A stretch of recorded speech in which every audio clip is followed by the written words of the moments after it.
It's hard not to be impressed by what we saw from the Borderlands 3 gameplay reveal. And I really do wish that that was all people were talking about when it came to Borderlands 3. Most people wanted more Borderlands. That's what they wanted for all of these years they've been waiting, is simply more Borderlands 2, maybe a prettier Borderlands 2, maybe a more dense world. And that's exactly what Borderlands 3 seems to be offering to its players. Greater density, greater gameplay realities, a prettier Borderlands. Borderlands has always nailed character, story, gameplay, even its world building, and those things are exactly what Borderlands 3 appears to be amplifying, except the reality seems to hit home with almost every AAA game these days. There's a game being made by very talented people. Artists, coders, animators, programmers, colorers, all of these things, all of these individuals come together to make something amazing, and then it gets packaged, and it begins to be finished, and it begins to become this full product, and then there are a bunch of people that have to walk around and be the face of it. They have to sell that game. They have to make us, the gamer, want to buy it. And this is where everything seems to so consistently go as wrong as it possibly can. I thought for a while after the Borderlands 3 initial reveal that this was going to maybe be an exception. That Borderlands 3 was not going to fall victim to the same fate that we see other AAA games fall victim to. Everything said by Randy Pitchford, by Gearbox, was everything people wanted to hear. This story-based, co-op, no microtransactions, straightforward game, no battle royale, all the words that everybody wanted to hear out of Borderlands. And then, well, these past couple of days and week kind of hit us in the face. It's hard not to be at least kind of impressed by the Borderlands 3 gameplay reveal, but there's a lot more going on behind the scenes at Gearbox and even in Borderlands 3 than people are talking about on an industry-wide level. You know, the things you see on the front pages of your IGNs and your Kotakus, or maybe you have, but I think it's important that we get the facts out of the way for what's really going on with Borderlands 3 right now and Gearbox before kind of diving into conjecture. If we slide on back to the good old Borderlands 2, it's hard to forget exactly what that game was from a gameplay perspective, but more importantly, a monetization perspective. Borderlands 2 didn't have microtransactions as we know them now, it just had a plethora of DLC that made them a lot of money, and that's okay. There's absolutely nothing wrong with that. In fact, I'd argue there's nothing wrong with DLC in general, as well as microtransactions in some cases, as long as these things are done ethically, as long as they're done the right way, as long as they're not done to take advantage of the people buying and playing the games. I am so incredibly excited about Borderlands 3, it's actually hard to contain in the context of this conversation, but what I'm not excited about is the fact that the people talking, the heads behind Borderlands 3, the people that are the face of this game right now, have no idea what they're doing. Randy Pitchford has been known to be, I guess, a controversial figure for a litany of reasons, but let's talk about something he and really the entirety of Gearbox did from the jump at the reveal of Borderlands 3. They promised everybody no microtransactions. This game was going to be microtransaction free. This game was not going to be pay to win. There was going to be no elements that you see in these traditional games, none of it. This is going to be a straight up AAA release. You get what you pay for. Easy peasy. Except that's not at all what Borderlands 3 is or even was ever going to be. Let's not forget that Battleborn existed before this, at which time Randy Pitchford said over and over and over again the game would never go free to play.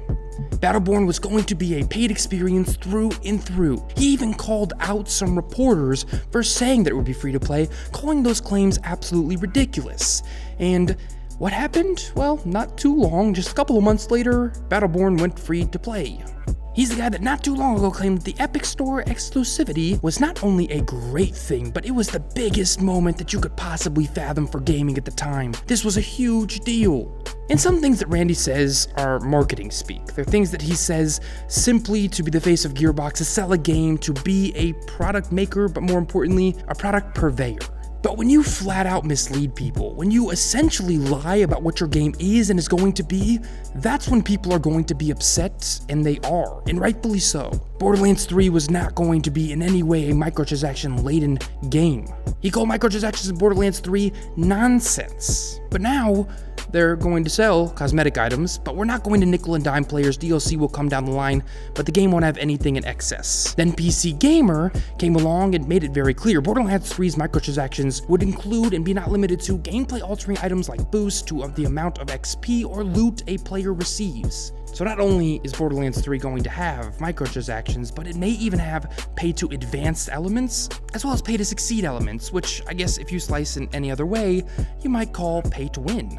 Now, in a non-competitive game, this isn't a huge deal. In fact, I don't really mind if they exist. Does it break the balance a little bit? Sure. Is it possible the game is too grindy as a result to push players to these purchases? Maybe, but the game's not out yet, so we have no idea. For all we know, these inclusions could be nothing more than harmless, hey, if you want to do it, go ahead, type purchases. That's not a problem at all. What is a problem is misleading people about these things. Randy went on a huge Twitter tirade after an article was posted that kind of said, hey, he wasn't really telling the truth, and said, come on guys, clickbait headline. Literally seconds before he said that being no cosmetics or no microtransactions, he made it very clear they were going to do more cosmetic stuff like in Borderlands 2.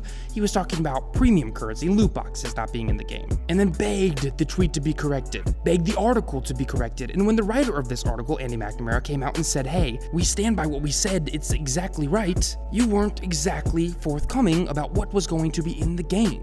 Of course, Randy continued to deny, which honestly in this position might be the smartest thing to do because he's already dug a big enough hole. Now, is this a huge deal for Borderlands 3? Maybe not. Look, every Borderlands game seems to have a ton of DLC, that's not a huge surprise. And in a non-competitive environment, microtransactions in this regard, or tiny little DLCs, whatever way you want to slice it, may not be a huge deal, especially if it doesn't affect the balance of the game or the way the game is built. But if it does, that's when it becomes problematic, but we're nowhere near the time where we could find that out. But what Randy Pitchford is kind of accused of next is a bit more serious, and this is the thing I want to talk about because it might not be as big of a deal as some people are making it out to be. Dave Eddings is a name that may or may not ring a bell for you depending on how hardcore you are into games like, well, anything that comes from Gearbox, including but not limited to Borderlands. He's the guy that used to voice Claptrap. He was also one of the executives at Gearbox, Vice President of Licensing and Business Development to be exact. He wanted to be paid for his role as Claptrap, and for a while he was not being paid at all. Instead, he was working for free. All of the roles he did as Claptrap were roles kind of on the house because, well, he was a head of an entire department over at Gearbox. He was an executive. And a lot of people wondered why he wouldn't be coming back as Claptrap in Borderlands 3.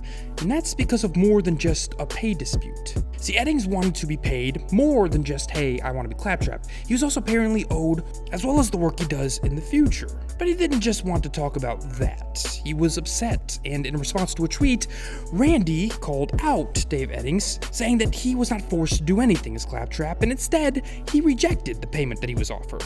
This obviously didn't sit well with Eddings, and thus he went off, accusing Randy Pitchford of not only assaulting him, but siphoning away $12 million of revenue outside of what he called the employee royalty pool. Now, there's a big deal here and there's not a big deal. Everybody's really upset that Randy Pitchford may or may not have assaulted this man, but let's really read into the facts here. The first assault was Randy Pitchford giving Dave Eddings a wet willy while he was recording a vocal session for Claptrap. That's right, you didn't mishear me. He gave Eddings a wet willy. That's where you kind of wet your finger and then put it in somebody's ear, to which Eddings laughed off at the time. The second assault was when Eddings whispered something in his ear, which Eddings supposes was a discovery of a deceit that Randy Pitchford was trying to perpetrate, and Randy pushed him away a couple of feet back. Now, are these two things assault? Certainly. Are these two things unwanted touching of somebody? Yes, of course. Are these two things the worst thing that's ever happened to anybody? No, not really. Are they bad? Yes. Should they happen? No. But there are articles that are being written calling Randy Pitchford this abusive man, this terrible person who's doing all these terrible things to people and physically harming people, and that's not really the story that the facts actually paint at all. Now, there are much more serious accusations here, like Pitchford siphoning $12 million out of an employee royalty pool, essentially stealing millions of dollars from people that earned it, that developed the games, but that's not proven either, at least as far as I know. As far as I know, these are just accusations at the time, and thus no judgment can really be quelled, especially coming from a fired employee that obviously would like to seek some revenge as well as compensation. Now, it is worth pointing out that Dave Eddings says that he would return as Claptrap. He agrees that he would do the role again, again after a public apology from Randy Pitchford for all of these malfeasances, which I think we all know, both me making this and you watching it, is not going to happen. Now, why do I talk about all this? Why do I bring this up now? Well, for multiple reasons. The first reason is so that you can have the facts about what really is and isn't in Borderlands 3. More importantly, the facts about who's making this game. There's no reason to boycott Borderlands over what Randy Pitchford did or did not do to somebody with his finger in an ear. There's no reason to boycott the hard work of developers. Better yet, I think there's all the more reason to be excited about Borderlands 3. Are we getting some misleading information from somebody trying to sell a game? Yes. Is it good? Obviously not. But what Borderlands 3 has shown more than anything is that it's more Borderlands through and through, and that's something to be super excited about. The gameplay reveal was nothing short of spectacular, at least in my opinion, and sure, there are some people still saying it doesn't look as great as Borderlands 2, or it's just more Borderlands 2, but I think anybody watching this video knows that that's probably what they want. I guess my point is, this is another example of controversy being worth talking about, but not worth acting on. Sure, if you think that microtransactions are worth not buying a game, then absolutely make the judgment based on that information, but the Randy Pitchford stuff, maybe reserve judgment for a time. This, after all, is just somebody saying something about somebody else without any real substantiation. But anyways, now is the time of this video where I talk about what you guys think. I want to know what you guys think about Borderlands 3 in general. What do you not want to see out of Borderlands 3 DLC and microtransactions? What would upset you? What would bother you so much that you would reconsider buying the game? Better yet, what do you most want to see if they're going to be included at all that could make you purchase them, make you spend money on them? What would that be? And finally, do you think this Randy Pitchford stuff is a big deal as it stands now, or do you think it's just kind of overblown? Let me know the answer to any of those questions down in the comments below. It's up for real conversation. As always, if you enjoyed this video, hit that like button. If you are not yet subscribed, hit that subscribe button. I put out gaming analysis and examinations, sometimes news, just like this, sometimes three times a week, so subscribe so you do not miss any of that. We will be getting back to our regularly scheduled content now, as well as a new series where we just talk about the positive things in gaming. That's coming soon. I think it's going to be called What's So Great, where we're just going to talk about what's great about games. Even if a game is bad, even if a game's average, we're going to find the good underneath it somewhere and just talk about that. So be on the lookout for that. And as always, until next time, guys, I'm out.